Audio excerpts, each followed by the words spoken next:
یہ صورت پڑھیں یہ صورت پڑھیں. اگر آپ کو لمبی صورت یاد ہے تو الحمدللہ اچھی بات ہے، آپ وہ پڑھیں. اگر چھوٹی بھی یاد ہے بس اسے دل سے پڑھنا ضروری ہے، آپ وہی پڑھ لیں. اور ہاں، جب آپ سجدے میں جاتے ہو نا تو اس سجدے کو لمبا کرو. آپ صلی اللہ علیہ وسلم جب سجدے کرتے تھے نا تو اتنے لمبے کرتے تھے کہ صحابہ سمجھتے تھے کہ شاید آپ صلی اللہ علیہ وسلم کا وصال ہو گیا ہے. تو دیکھیں سجدہ آپ صلی اللہ علیہ وسلم سوچے کتنا لمبا کرتے ہوں گے، تو ایٹ لیسٹ اس کا آدھا سے آدھا تو ایٹ لیسٹ ہم لوگ کر ہی سکتے ہیں نا. تو میں پھر کہہ رہی ہوں انشاءاللہ اللہ ہمیں توفیق دے کہ ہم سب تہجد پڑھیں. کامنٹ میں آمین ضرور لکھنا. دیکھیں تہجد میں سجدہ دل کے وزن سے کیا جاتا ہے. سبحان ربی اعلیٰ کم از کم 3 بار پڑھتے ہیں سجدے میں آف کورس، لیکن آپ تہجد میں چاہو تو 11 مرتبہ 21 مرتبہ آپ جتنا پڑھ سکتے ہو. یہ دعا ہے تو آپ اسے پڑھتے رہو، یا پھر آپ کو کوئی بھی دعا یاد ہے وہ پڑھ سکتے ہیں. لائک میں بتا دیتی ہوں آپ کون کون سے پڑھو. یہ دعا نوٹ کر لیں، بہت ہی امپورٹنٹ ہے. یہ آپ صلی اللہ علیہ وسلم خود بھی پڑھتے تھے. اللہم اغفر لی ذنبی کلہ دکہ و جلہ و اولہ و آخرہ و علانیہ و سرہ. اس کا ترجمہ بھی آپ سن لیں کہ اے اللہ میرے سب گناہ بخش دے، چھوٹے بھی اور بڑے بھی، پہلے بھی اور بعد کے بھی، ظاہر بھی اور چھپے ہوئے بھی. اگر آپ کو عربک نہیں آتی کوئی بات نہیں ہے، یہ جو میں نے اردو میں پڑھا کہ اللہ میرے سب گناہ بخش دے، چھوٹے بھی بڑے بھی، پہلے بھی اور بعد کے بھی، ظاہر بھی اور چھپے ہوئے بھی، آپ اردو میں بھی بول سکتے ہو. اگر عربک نہیں بھی آتی، اگر آپ سجدے میں ہو تو آپ بول دو، جو بھی آپ کے دل سے جو دعا ہے نا، جو خواہش ہے وہ بھی آپ مانگ سکتے ہو. اوکے. دیکھیں تہجد کوئی رسم نہیں ہے جو ہم سمجھتے ہیں کہ ہم اٹھیں اور 2 رکعت پڑھیں یا پھر 4 رکعت پڑھیں اور دعا کر کے فوراً سو جائیں. یہ رب سے محبت کا ایک واحد ذریعہ ہے ملاقات کا. جب سب دنیا سو رہے ہوتے ہیں نا، اللہ تمہیں یاد کر رہا ہوتا ہے. تو اٹھو، وضو کرو، 2 رکعت دل سے پڑھو اور اپنے رب سے وہ مانگو جو کسی انسان سے مانگنے کی ہمت نہیں. یاد رکھو جو راتوں میں اللہ کو یاد کرتا ہے، اللہ دنوں میں اسے یاد رکھتا ہے. تو انشاءاللہ ہم سب کوشش کریں کہ تہجد پابندی سے پڑھیں. اور ہاں، تہجد ایک ایسی لاڈلی عبادت ہے نا، مطلب کوئی ہمیں اچھا لگتا ہے یا پھر کوئی بچی بھی اچھی لگتی ہے لاڈلی سی پیاری سی، تو ہم کہتے ہیں نا بہت میری پیاری سی لاڈلی. اگر وہ کچھ ہم سے مانگتی ہے، بچی رہتی ہے، تو ہم اسے دیتے ہیں، یا پھر کوئی بھی جو لاڈلا لاڈلی ہوتی ہے. تو آف کورس تہجد ایک ایسی لاڈلی عبادت ہے جس کا بلاوا عرش سے آتا ہے، اور یہ بلاوا اس کے لیے آتا ہے جسے اللہ نے چنا ہو، اور یہی اس کی خوش نصیبی ہے. اور جب انسان یہ عبادت کر رہا ہوتا ہے نا تو اللہ پاک اپنے بندوں کو پیار سے دیکھتا ہے، اور اپنے نیک بندوں کو اس کی عبادت سے انہیں سکون ملتا ہے.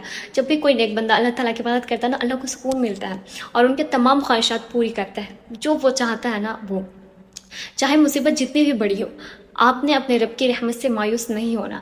ہم سب نے کوشش کرنا ہے انشاءاللہ کہ ہم ڈیلی جتنا ہو سکے 2 ہی رکعت ایٹ لیسٹ ہم رات کو اٹھیں اور پڑھیں. اور ابھی پلیز ریکویسٹ ہے، انشاءاللہ میں نے بھی کل پڑھا تھا اور انشاءاللہ میں آج رات کو ہی پڑھوں گی فلسطین اور غزہ کے لیے. یہ جو گلوبل سمود فلٹیلا تھا وہ جا رہا تھا، آپ کو پتہ ہی ہوگا، وہ سب لوگ اریسٹ ہو گئے ہیں اور اسرائیل کے جیل میں ہیں. تو پلیز ان سب کے لیے دعا کرے. اس میں ایک 22 سال کی لڑکی ہے، شاید اس کا نام گریٹا ہے. وہ ایک مرتبہ پہلے بھی جا چکی ہے اور اس نے اریسٹ کیا تھا، یہ دوسری مرتبہ وہ گئی ہے. اللہ ان سب کو بچائے، بحفاظت اسے غزہ پہنچائے، اور فلسطین اور غزہ کی حفاظت کے لیے دعائیں کرے. پلیز اسے 5 وقت کی نماز میں جب بھی آپ کو موقع ملے ان لوگوں کے لیے دعا ضرور کرے. اللہ بولتے ہیں نا کہ کس کی دعا اللہ قبول کر لیے کوئی نہیں جانتا، تو پلیز اپنی دعاؤں میں اسے ضرور یاد کریں. نماز تہجد کی کم از کم 2 رکعت اور زیادہ سے زیادہ 12 رکعت ہیں. البتہ اکثر و بیشتر رسول صلی اللہ علیہ وسلم کی نماز تہجد 8 رکعت تھی. اسی وجہ سے فقہ حنفیہ نے فرمایا کہ تہجد میں افضل 8 رکعت ہیں. اگر کوئی شخص محض 2 یا 4 رکعت تہجد ادا کرتا ہے تو یہ بھی درست ہے.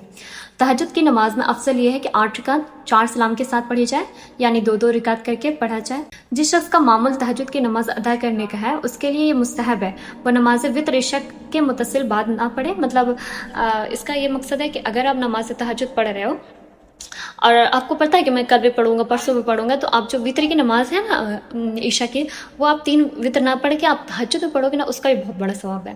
تو یہاں پہ ڈپینڈ کرتا ہے. اگر ہمیں پتہ ہی نہیں کہ ہم اٹھیں گے صبح یا نہیں تہجد کے لیے، تو پھر بہتر ہے کہ آپ 3 رکعت پہلے ہی پڑھ لیں، عشاء ہی میں پڑھ لیں. تہجد کے بعد بندہ اللہ کے سب سے زیادہ قریب ہوتا ہے، اس وقت دعا رد نہیں ہوتی. اس لیے نماز کے بعد یہ اذکار پڑھنا بہت افضل ہے. استغفر اللہ ربی من کل ذنب و اتوب الیہ، دوسرا درود شریف، تیسرا تسبیحہ سبحان اللہ الحمدللہ اللہ اکبر 33 مرتبہ جانتی ہوں گے. اور سجدے میں پڑھی جانے والی یہ والا میں نے پہلے بھی بتایا تھا، اللہم اغفر لی ذنبی کلہ دکہ و جلہ و اولہ و آخرہ و علانیہ و سرہ. اور آپ نے جو دعا آتی ہے، اذکار آتی ہے، وہ بھی آپ پڑھ لیں. اس کے بعد دعا کرنے کا صحیح طریقہ کیا ہے؟ دیکھیں، سب سے پہلے اللہ کی تعریف سے آغاز کریں، مطلب آپ جب نماز تہجد پورا پڑھ لیں تو پھر ہاتھ اٹھائیں اور اللہ کی تعریف سے آغاز کریں۔ بہت لوگ کیا مسٹیک کرتے ہیں دعا کرنے سے پہلے؟ درود شریف پڑھتے ہیں اینڈ دین جلدی سا یا اللہ میں تمام گناہ بخش دے، مطلب جو بھی بیسکلی جو معمولی دعائیں ہیں وہی رٹ لیتے ہیں ہم لوگ۔ تو نہیں، دعا قبول کروانے کا یہ بھی ایک اہم کردار ہے کہ سب سے پہلے آپ اللہ کی تعریف سے آغاز کریں۔ جب اگر آپ کو اللہ کی تعریف نہیں آ رہی ہے تو آپ الحمدللہ مطلب صرف فاتحہ پڑھ دیں، اس کا ترجمہ ہی ہے مطلب اللہ کی تعریف کا بیان۔ دین اس کے بعد پھر آپ صلی اللہ علیہ وسلم پر درود بھیجیں، اللہم صلی پڑھیں۔ اس کے بعد پھر آپ تمام امت مسلمہ کے لیے دعا کریں۔ اردو میں آتا ہے تو اردو میں پڑھیں کہ اللہ تمام مسلمہ کو حفاظت کر، جو بھی برے راہ میں اس کو صحیح لا، مطلب جو بھی آپ کا آتا ہے، جو دل سے نکلتی ہے وہی آپ بول دیں۔ اور یہ دعا اگر عربک میں نہیں آتے تو یاد کر لیں، بہت امپورٹنٹ دعا ہے۔ اللہم اغفر لی للمسلمین والمسلمات والمؤمنین والمؤمنات، اے اللہ تمام مسلمان مرد عورت، مومن مرد عورت کو بخش دے جو زندہ ہے اور جو فوت ہو چکے ہیں۔ بہت امپورٹنٹ دعا ہے۔ اور یہ بھی ربنا اغفر لی ولوالدی یوم یقوم الحساب، یہ سب جو چھوٹی چھوٹی دعائیں آپ کو یاد ہیں نا، وہ بھی آپ دعا میں مانگ سکتے ہیں۔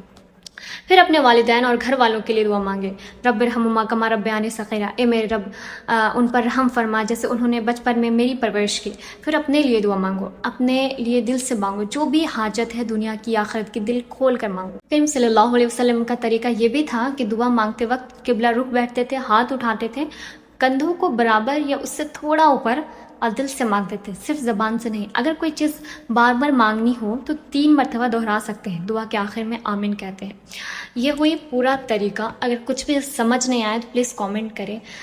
تہجد وہ واحد طریقہ ہے، وہ واحد دعا ہے جو آپ کی جو بھی خواہشات ہیں، چاہے دنیا میں چاہے آخرت میں، وہ قبول ہوگی۔